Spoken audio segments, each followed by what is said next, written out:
Hello and welcome to Aliens Revealed Live. I'm your host, Dean Caporella, here on the Paranormal UK radio network.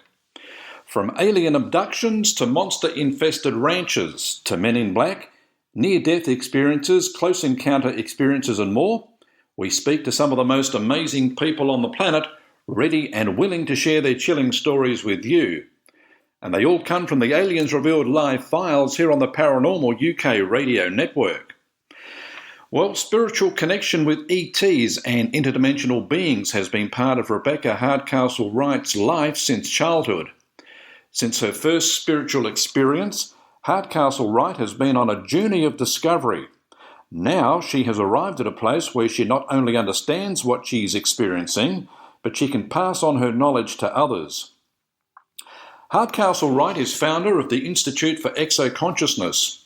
She originally coined the word Exoconsciousness and gave a riveting presentation during the recent Aliens Revealed Live online summit. And when you wrap your head around what you're about to hear, you're likely to be ready for spiritual connection. It's a topic that can take some understanding, but once you do, it may have you walking away shaking your head in disbelief. It's not because it's a topic that's too far out there. It's because it's an area humankind always seemed destined to explore and finally master. Rebecca Hardcastle Wright is a PhD and a leading expert in consciousness and extraterrestrial contact, and her groundbreaking work is collaborating with and investing in exo-conscious humans who are co-creating innovations with ETs and multidimensional beings. Again, wrap your head around the last part of that statement. It's taken Hardcastle Wright a virtual lifetime to reach her point of spiritual connection and, more importantly, understanding its meaning and its significance. She's been trying to figure out what happened to her since her first contact experience.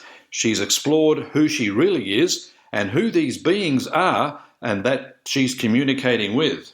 And her journey has taken her into the area of conspiracy theories, mind control, paranormal phenomenon, ufology, exopolitics, and more. Hardcastle Wright says that there's a definite spiritual connection to this, but her findings suggest that exoconsciousness does not equal spirituality.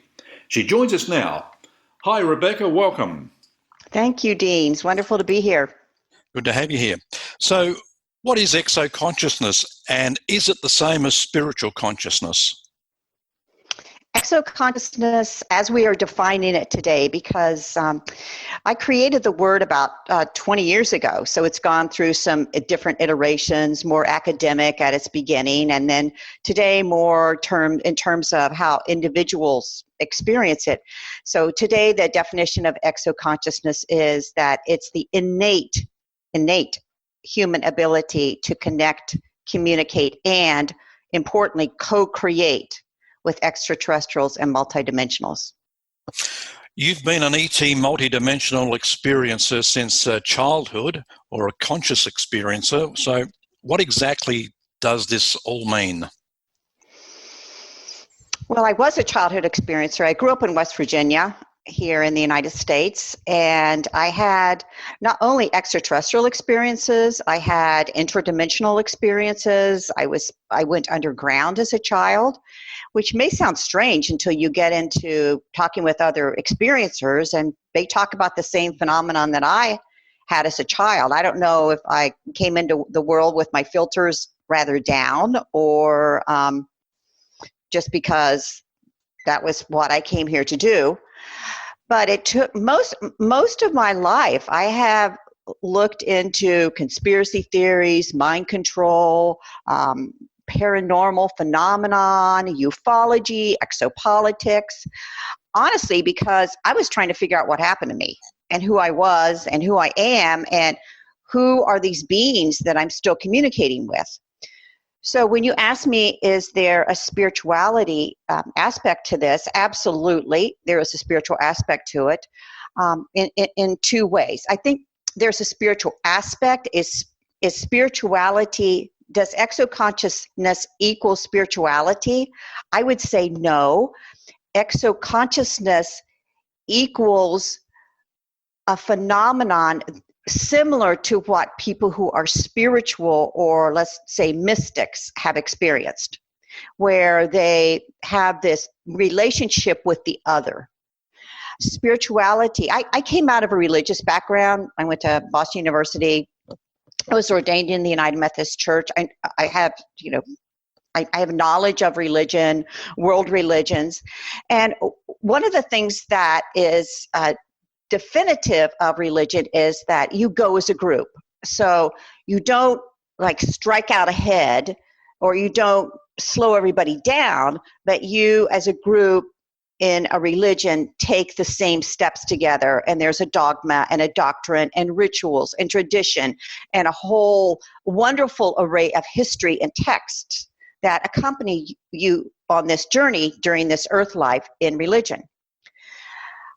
Juxtapose that to the individual spiritual journey, and the individual spiritual journey, which is in fact an exoconscious journey, because most, not all, but most anomalous experiences or extraterrestrial experiences happen to individuals. They change your heart, they change your mind, they change your entire belief system and perception of something as deep as what is reality. All of a sudden, reality is defined very differently. So when that happens to an individual, that is a very sometimes isolating, sometimes treacherous spiritual path that they engage in. So spiritual people who are exoconsciousness or have exoconsciousness or are developing it often become one with a spiritual path, which is of their own design, not of a religious design necessarily. So what about some of your experiences from childhood? What kind of experiences did you have? Well, I grew up in this little town called Clarksburg, West Virginia, and there's a lot of mining there. It's a mining state. So the ground is very porous, quite frankly, there. I don't know what that has to do with the lack of gravity or the density, but the underground is not dense, it's porous. And it's full of minerals. And as a child, I was allowed a lot of freedom. I just went out the front door and explored and moved around and discovered things. And in that process of my childhood of discovery, frequently I met psychic beings that came to me. Some were extraterrestrials, took me up into a ship and spoke with me, took me to what I would term today star school, where there was a lot of teaching about symbols, about sound, different forms of healing, different forms of communication and expression, all with an extraterrestrial environment of beings, different kinds of beings. Some people ask me, what kind of being am I? I think I'm more like a Heinz 57 because, and I think many of us are, because we have a lot of genetic and spiritual and conscious connection to these different races of extraterrestrials that have been present on Earth for as long as Earth has been here, probably. In terms of going underground, that I think was more of a type of shamanic experience. As I got older, I started to see it like that. But as a child, I had a very, very extreme impression of being pulled under the ground by these beings. But the interesting thing is, I never was really afraid. I don't know what I was thinking, but when you're a child, you just sort of, well, this is part of my life, so I guess I'll just, partake of it.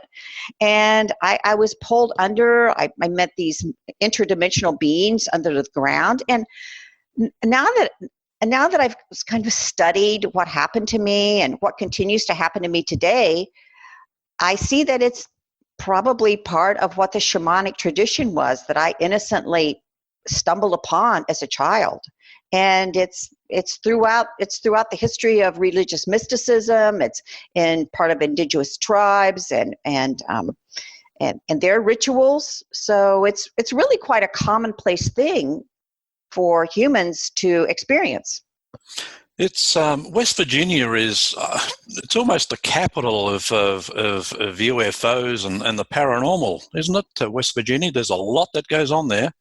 Well, there was certainly the Mothman. There was the town I grew up in. The Men in Black. The concept of Men in Black was coined there actually by a man named, interestingly enough, Gray Barker. And I used to go to that library downtown, and today in Clarksburg, it's got a whole archival room dedicated to Gray Barker, who, came out with they knew too much about UFOs and was working with Albert Bender and early ufology and people in Washington, D.C. and Virginia, all about, what was this UFO phenomenon, and he was looking at different aspects of it, and that's when he came across the Men in Black aspect. And then, of course, we have the whole Mothman prophecy and Yep. the whole bridge collapsing. But I think, actually, Dean, I think a lot of it has to do with culture there, because, if you live in these small isolated communities, I'm not saying I lived up in the mountains or anything like that, but there is West Virginia is full of a very deep Irish Celtic or just Celtic knowledge, and where a tradition that's really valued psychic abilities, the Tuatha. I mean, that's all part of. Yep. Ireland, I mean, who were they who came to Ireland, and who were they who obviously must have moved around the world, around this globe, kind of showing up, changing things, moving on. And Ireland is just, it's steeped in that. And I'm sure it's in my DNA. Well, I was doing a little bit of research for another topic a couple of days ago, and I stumbled across West Virginia, and I just had some notes here. How's this for a who's who? The Flatwoods Monster, the Mothman, the Grafton Monster, the White Thing, the Snarly Owl, large flying creatures, Dogmen, Bigfoot, the Wampus Cat, Bat Boy, the Lizard Man, giant serpents, mysterious giant skeletons, and there's even more. So it's certainly it's a treasure chest there. It is a treasure chest for people investigating the paranormal. And it's also interesting, just an aside, because I've always been very interested in West Virginia history, like how that state really came to be. It was during the Civil War, and actually, when Lincoln founded West Virginia, he set aside 70% of the state to logging and commercial interests. So he was obviously helping to pay for the war. Yeah. By creating this state. And it's kind of like Arizona today. I live in Arizona, and Arizona is about, 17%, 20% privately owned, and the rest is, tribal or national parks. And it's the same thing in West Virginia that I came from. So I think a lot of times these states are created and they're left untouched, and the people are left untouched. And that's what happens. People retain their psychic beliefs and their perception of reality. Okay. So let's get back to Exoconsciousness, and you're the founder of the Institute for Exoconsciousness. What was your goal when you started it? My goal when I started it was really seated in two experiences in my life. One experience was when I moved to Phoenix in 1992. I moved to Phoenix, and I was drawn to this little community called Fountain Hills. It's outside of Scottsdale. And I was immediately introduced to a woman, Ruth Hover, Dr. Ruth Hover, who had run the largest ongoing ufology experiencer group in the nation. So all of a sudden, I'm thrown into this group where, for the first time in my life, I'm actually meeting and in community with people who have similar experiences to what I do, to what I have had throughout my life, and that was just that was truly remarkable how that happened. And when I moved to Washington, D.C. to work with Dr. Edgar Mitchell, I looked back at that group, and Dr. Ruth passed away, and I thought, oh my golly, 25 people were ongoing members of that group. And out of those, 20 people, which is maybe an exaggeration, maybe there were 15, there have been 11 books, medical inventions, people who have done this amazing healing work, amazing communication work. One woman is a financial analyst doing this really revolutionary type of work. And I'm like, there must be something connected with extraterrestrial experience and that ability to move outside into your field of consciousness and bring back information. And so then when I went to work with Dr. Mitchell, I saw that we were working with zero-point energy, consciousness, and the extraterrestrial presence. But we were primarily working with zero-point energy. And we would have these inventors contact us from out of nowhere, really quite fringe. And they were doing this revolutionary work in zero-point energy with these theories and applications. And so when Dr. Mitchell passed away, I thought, what am I going to do with my life now? Where am I going to go from here? And my heart knew that the most worthwhile time for me on my earth life today, is that it would be spent bringing forth what I call exoconscious humans, but they are extraterrestrial experiencers, multidimensional experiencers who are co-creating with extraterrestrials. So we are a nonprofit, an international nonprofit. I think we're the first nonprofit that has really reached into this experiencer community and said, what's important, it's important that we tell our story. I would never want to minimize that. But we've come to a point now that it's important that we show our work. It's important that we show the actions of our life. That is what's important.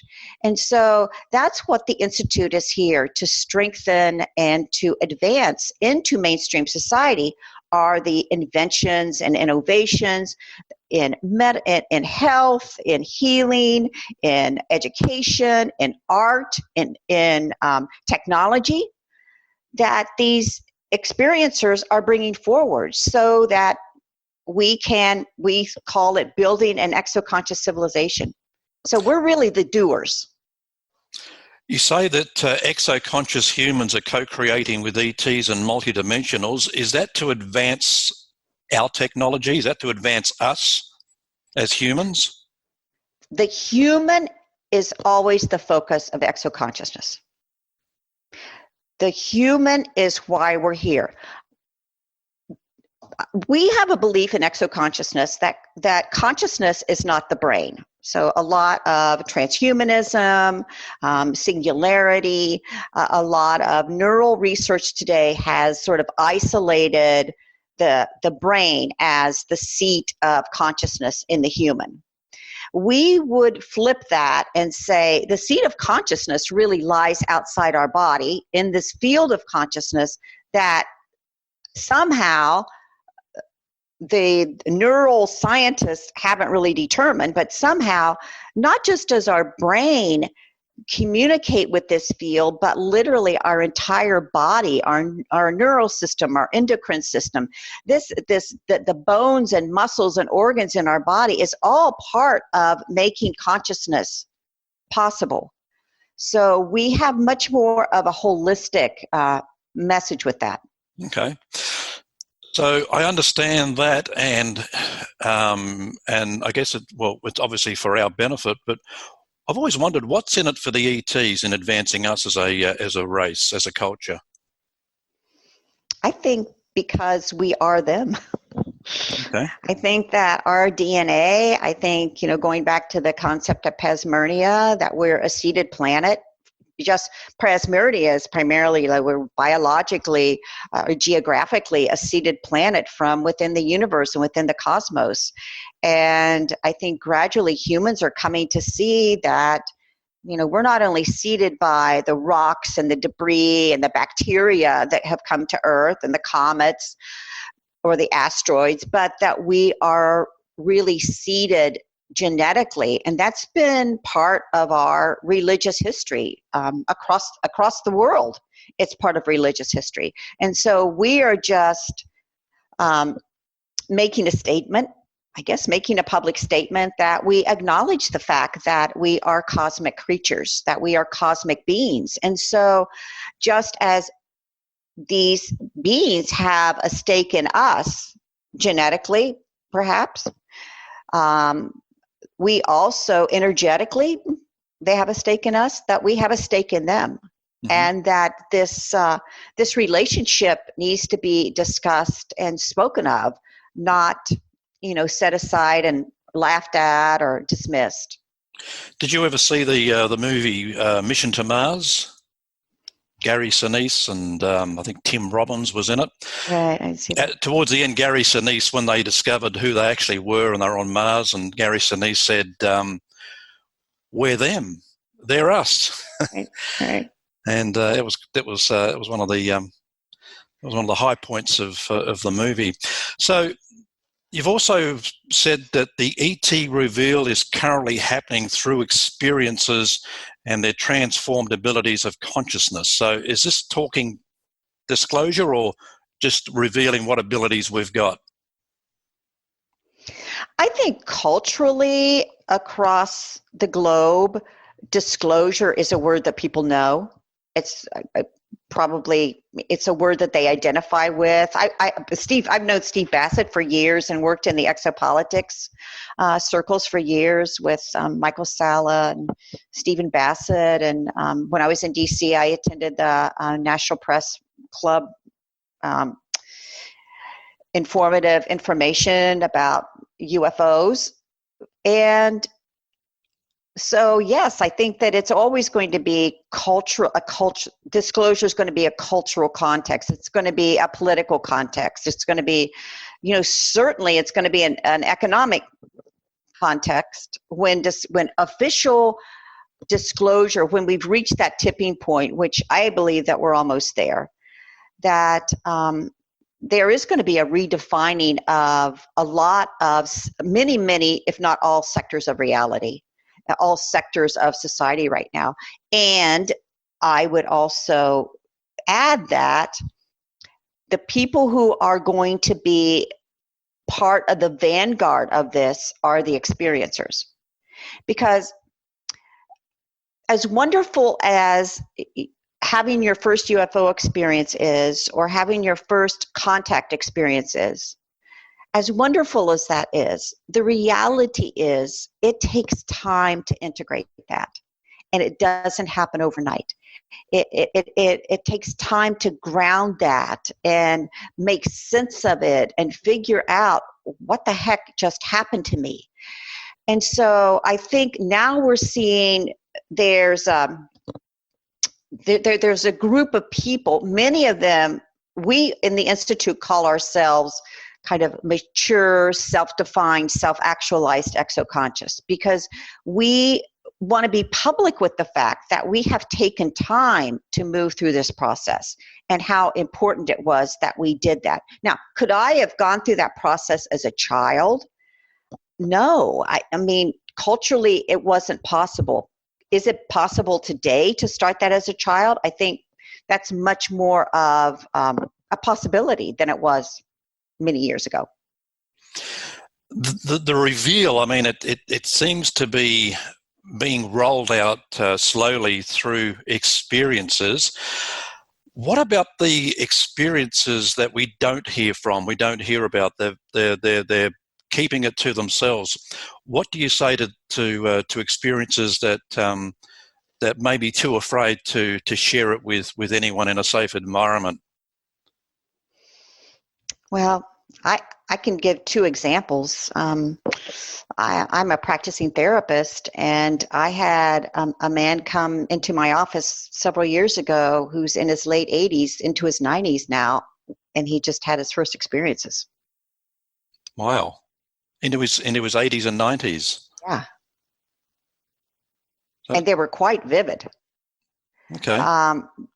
There's a woman in our Exoconscious board who's in her late 60s, and she just now felt it was time for her to be public, and is just now sharing it with her family. So she's dealt with it internally. She's dealt with it in her heart and mind and developed her consciousness with it, but she hasn't dealt with it publicly and even within the intimate confines of all of her family yet.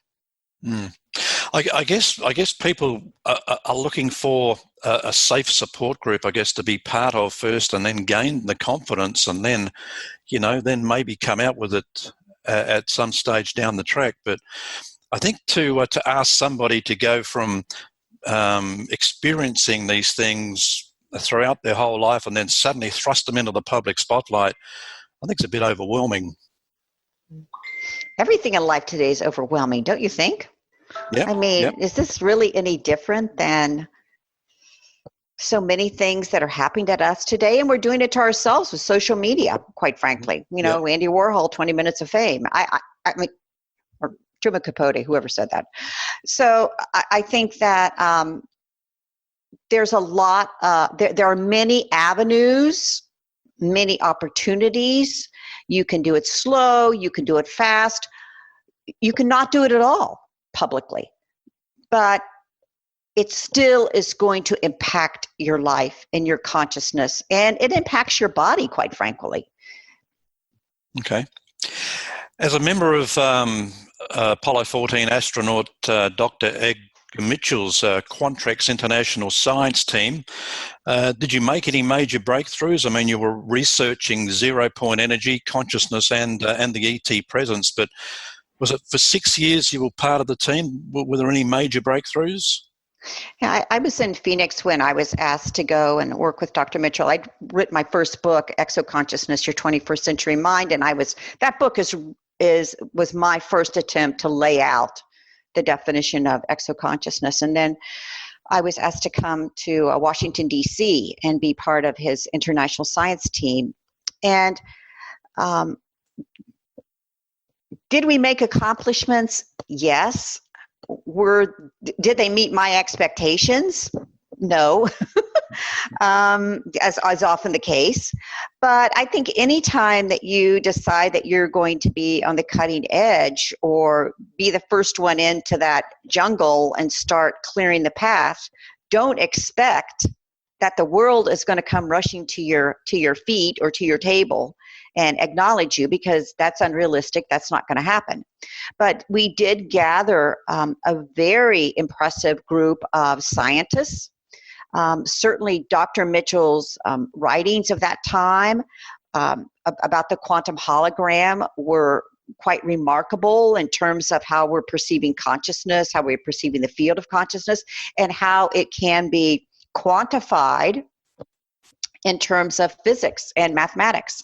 So I think that forming that community of science, writing those papers, bringing those theories to mainstream, and teaching people what this meant, I think that was an accomplishment. And then I know I wrote to you about, we ended up in WikiLeaks, so I think that was an accomplishment. Yep. How was Dr. Mitchell viewed by his peers for doing this type of work? Were they very supportive of him?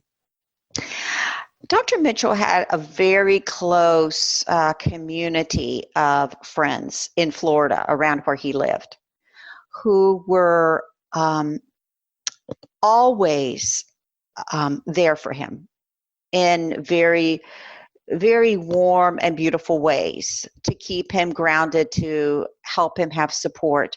He went to the Cape every month for astronaut training. So every astronaut goes to the Cape every month for training. So I think when he made those trips to the Cape, and he lived in Florida, that those were also a very supportive time for him.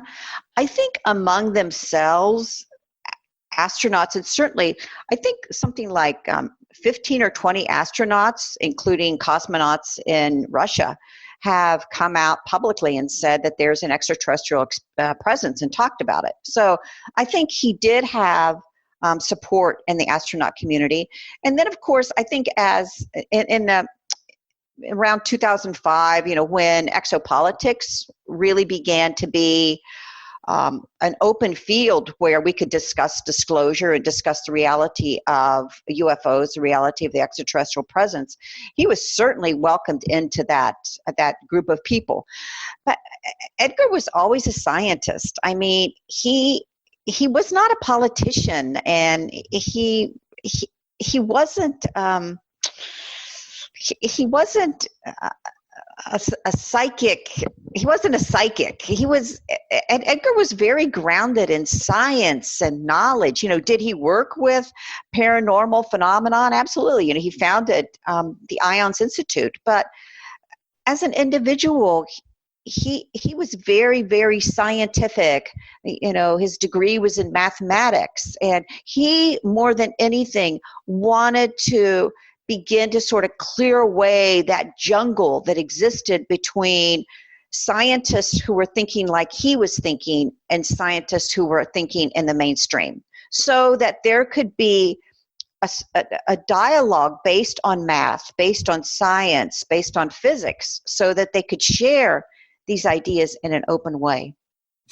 I found it really interesting in your book, How Exo-Conscious Humans Guide Our Spacefaring Future, that the book actually proposes, and you say this, the study of consciousness science is necessary to travel and live off-planet because material science is reaching its known limits. So we need to go and get our knowledge off the planet?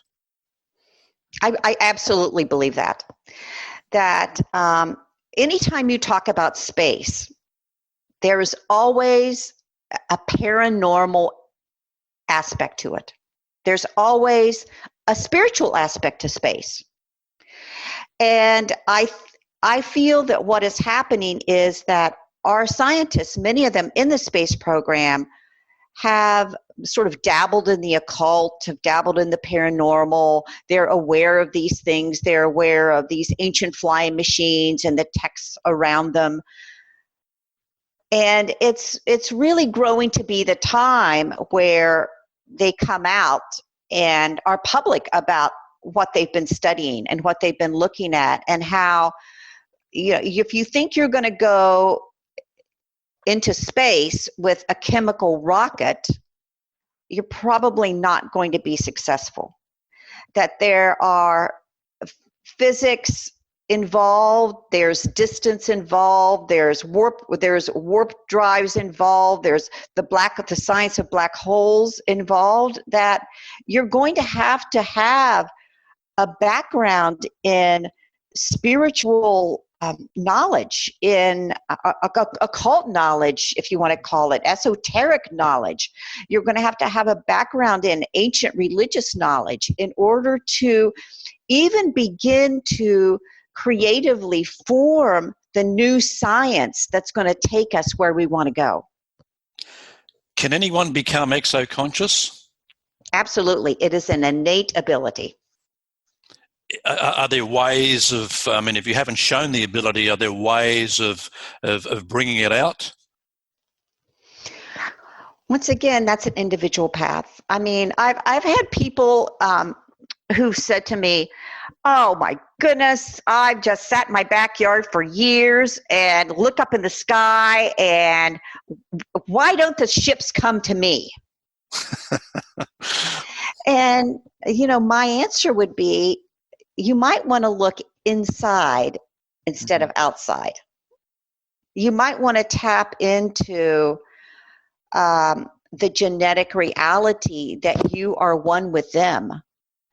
However you choose to use that, either that through meditation, through reading, through different practices that you can do. I've always been a proponent of looking within.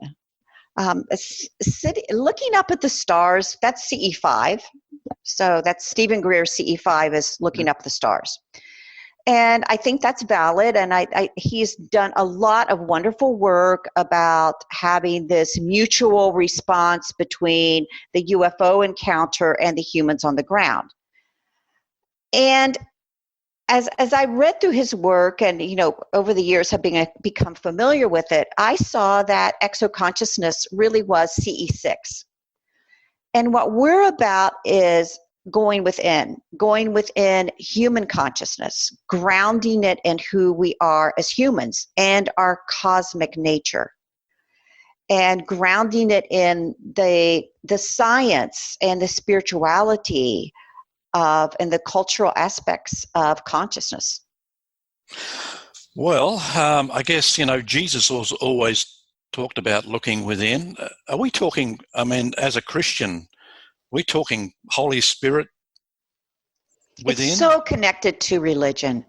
And it always astounds me because I have a lot of friends in religion, and it astounds me how they are just not interested. And I don't understand why. Because I think at its base level, exoconsciousness is mysticism. It's spiritual mysticism. And mystics are kind of a one-off group in religion, because mystics usually belong to some kind of a religious order, right? Mm-hmm. Whether they were, the Desert Fathers or, the different nuns that lived, but they were always individuals. So it was always about their individual experience. And mysticism is an individual experience. But since you asked my opinion, mm-hmm. I feel today that religion's fighting for its life. Yeah, yep. That there are so many forces allied against it in culture and media today to destroy it and destroy its beautiful message. At its base root, all world religions are about compassion. All world religions are love your neighbor. That's the whole basis of religion. That and having a relationship with God. And that's why that goes back to the whole space idea. When it's like, I'm going to pray to God, or I'm going to pray to Jesus. Where is he? He's in heaven. Where's heaven? Space. Mm-hmm. It gets right back to that. To understand space, you have to have a grounding in religion and spirituality. Yep. Couple more questions. How close do you think we are to disclosure, outright disclosure? Well, I think we've had unofficial disclosure. I think there's been 20-some countries that have had either partial or full disclosure already. And you can find those listed on the internet. Mm-hmm. So I think we've had disclosure in that sense. The second sense is, I think in December of, I believe it was 2017, when the New York Times and Politico ran the front page article on the To the Stars initiative and the subsequent articles that have come from that. That is another unofficial disclosure. I think possibly had the election turned out differently and Hillary would have been elected and Podesta would have come in, I think there would have been some movement toward an overt disclosure. Now, I don't know what kind of disclosure that would have been either, quite frankly. With certainly with Trump, and I don't know if you're aware of it, but his uncle was John Trump was part of the MIT Rad Lab. Yep. So now we have the Space Council has been reenacted. We have the Space Force that is moving through official recognition channels. Now, is that disclosure? Mm-hmm. That's a part of disclosure. I think that it's going to really take a lot of different pieces put together. Has Hollywood had disclosure? I would say yes. Well, that's funny because I mean, you watch a lot of the sci-fi movies over the last 10 or 15 years, and I've heard a lot of things over the last few days in my interviews with people using spiritual consciousness and exoconsciousness, and they've mentioned a lot of stuff that's happened to them and what they've seen and experienced that have actually been in a lot of these movies. Absolutely. And don't you think that the writers of those movies were going into those early writings in the late 40s and the early 50s, and even before that, people who were experiencers and pulling from the messages and information that they were bringing forth at that time? Absolutely. And the message is the same. It was funny. A woman who's just a wonderful researcher, very objective researcher, and she's an adult, and she had her first experience. And she's been in this field for quite some time, and she was amazed that she had this experience. And one of my friends, and she wanted to tell the story and was so excited about it. And one of my friends looked at her and said, you know, we've all had the same experience.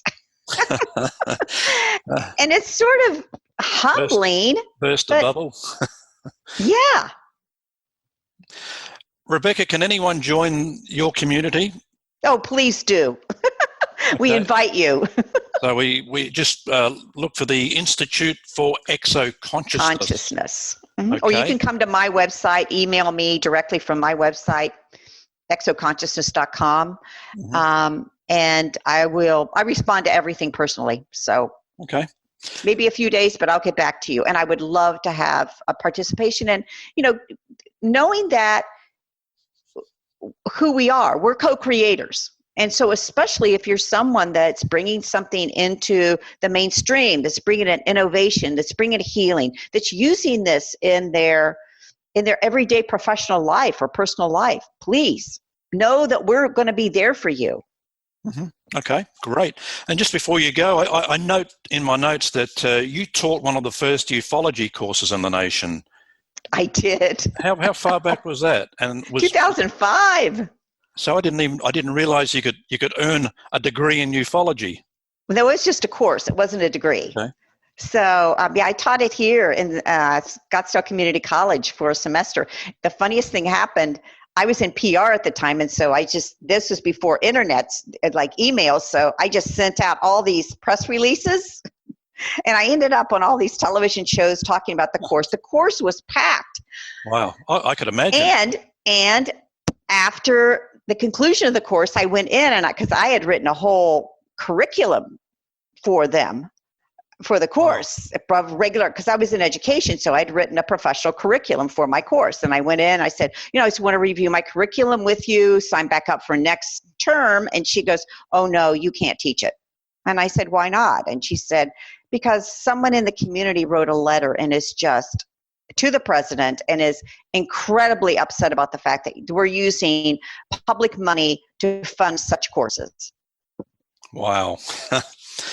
Well, the men in black, I think. The men in black got to the president. I don't know what it was. I think it's just life, It's just like, don't expect that, like I said before, don't expect you're going to go cut down this jungle and people are going to, applaud you along the way, because that's probably not going to happen. No. Well, Rebecca, it's been an absolute pleasure speaking with you today. Thank you, Dean. We hope to catch up with you again in a not too distant future. Be wonderful. Future. Thank you. And good luck with your institute. And best wishes for your important work. Thank you. That's Rebecca Hardcastle Wright. Well, Terry Lynn Kill has fought with the Are Aliens Real question for the first 27 years of her life. And finally, events unfolded that left her in no doubt they were real, and she's been on a journey of discovery ever since. And of course, there was no one on the road. And of course, in 1979 at, 2:30 in the evening, there's not going to be a lot of people on the road in a little city called St. Petersburg, Florida. And it was known as Wrinkle City, the old people's retirement city.